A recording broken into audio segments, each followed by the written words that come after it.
হয়েছে না, ইজারা হয়েছে তাদের কাগজপত্র দেখা গেল, তাদেরকে সহায় সম্পন্ন আছে। আমি জানি না কে পাইছে, কিন্তু সাদাবাজি করতেছে আমি ধরছি হাতে নাতে।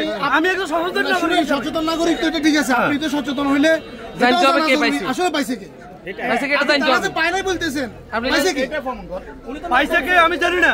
আপনি না জানলে আপনি আটকাবেন কি? আরো করবার অধিকার আমার আছে, কারণ আমি নাগরিক, জানতে হবে। আপনি লিগ্যালটা লিগ্যালি আছে। সাদাবাজ আপনারা ধরেন, আমরা ধরি। আপনি লিগ্যাল ইজারাদারকে বলতেছেন চিনেনই না, তাহলে আপনি কেমনে জানেন না জানি? ওরা বলতেছে স্বপন পাইছে, আপনারা স্বপনকে এখানে আনুন। আপনি যদি মনে করেন স্বপন পায় নাই, কে পাইছে এটা বলতে চান? এখনো কেউ পায়নি।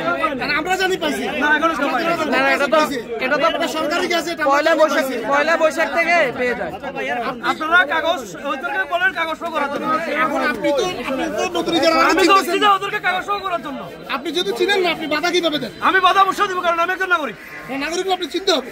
আমি চিনি বা না চিনি, ওপেনলি চাঁদাবাজি করতেছে। এটা তো চলতেছে, ওরা চাঁদাবাজ, এটা তো ওরা বলতেছে ওরা চাঁদাবাজ, ওরা চাঁদাবাজ। ওনারা ইজারা চাঁদাবাজ, কারণ যদি 7,000 টাকা আমার হাতে আছে। সরকার সাথে পাবলিক দেখতেছে, 7,000 টাকা আমার হাতে আছে। সামনে তুলতেছে, ওরা তো আমি ধরছি চাঁদাবাজ। ইজারার টাকা তুলতেছে। ডকুমেন্ট দেখান। ওয়েলকাম, আপনার ডকুমেন্ট দেখান। সাংবাদিক সাহেব, আপনারা ডকুমেন্ট দিয়ে ওনাদেরকে বিদায় করুন। আটকে তো ডকুমেন্টস লাগবে না। আচ্ছা, আপনারা ওনাদের কাছে ডকুমেন্ট পাইছেন? ওনাদের কাছে ডকুমেন্ট পাইছেন? ওনারা জান না বলতেছে, উনি যারা পাইছে এটা আমরা জানি। আমরা জানি, আমাদের এতটুকু আমরা জানি। সরকারের সবাই জানে, সাংবাদিকরা জানে। আমাদের পাবলিকে দেখা, আমরা পাবলিককে কি দেখাবে কি? এতদিন পাবলিককে দেখাইছে, যারা উঠাইছে। এতদিনের কথা পাই না, এটা সিস্টেম।